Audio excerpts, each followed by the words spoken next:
ভাই, আমরা ক্ষমতার জন্য আমরা জাতীয় সংসদে যাই নাই। এরকম ক্ষমতা তো আমাদের পূর্বপুরুষের ছিল। আমরা এরকম ক্ষমতার মসনদে বসার জন্য জাতীয় সংসদে যাইনি। আমরা এদেশের মানুষের কণ্ঠ হয়ে কথা বলার জন্য জাতীয় সংসদে গিয়েছি। এজন্য যতদিন আমাদের কথাগুলো যতদিন রায় না হবে, আমাদের দাবিগুলো যতদিন পূরণ করা না হবে, আমাদের আন্দোলন চলতে থাকবে।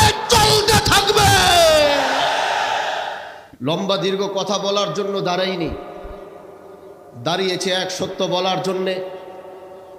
যেই সত্য বলার জন্য এই দেশের মানুষ আমাদেরকে প্রতিনিধিত্ব করার জন্য জাতীয় সংসদে পাঠিয়েছে। আমরা বলেছিলাম আমরা ইনসাফ প্রতিষ্ঠা করব, আমরা বলেছিলাম আমরা ন্যায় প্রতিষ্ঠা করব। আর আমাদের এই আওয়াজগুলো, এই কথাগুলো এই দেশের মানুষ, আমার এলাকার মানুষ, তারা বিশ্বাস করেছিল এবং বিশ্বাস করে সেই শিবচরের মানুষ আমাকে ভোট দিয়ে আমাদেরকে জাতীয় সংসদে পাঠিয়েছে। মওলানা আল্লামা মামুনুল হক দামাত বারাকাতুহুম আমার উপর আস্থা রেখেছেন।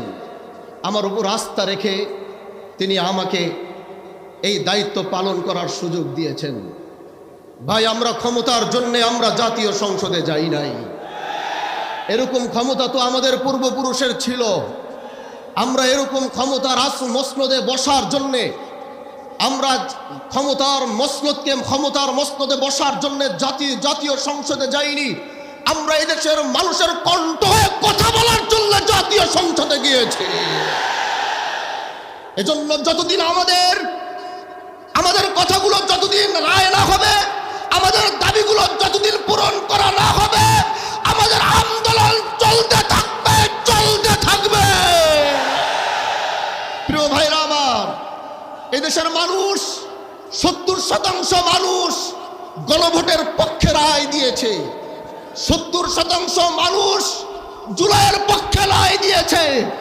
এজন্য এদেশের জনগণের ম্যান্ডেটের বাইরে গিয়ে অন্য কিছু করার কোনো সুযোগ কারো হবে না। প্রিয় ভাইরা আমার, আমরা সরকার পতনের আন্দোলনে নামি নাই। এটা কোনো সরকার পতনের আন্দোলন আর সমাবেশ নয়। সংসদে বুঝাবার চেষ্টা করেছি, হয়তো বুঝতে পারছেন না বলে আজ জনগণ ময়দানে নেমেছে বুঝাবার জন্য।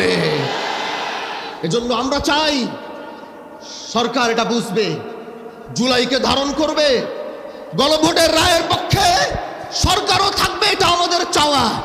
এজন্য আগামীর বাংলাদেশে আমরা জুলাইকে মাইনাস করে আমরা কিচ্ছু করতে পারবো না।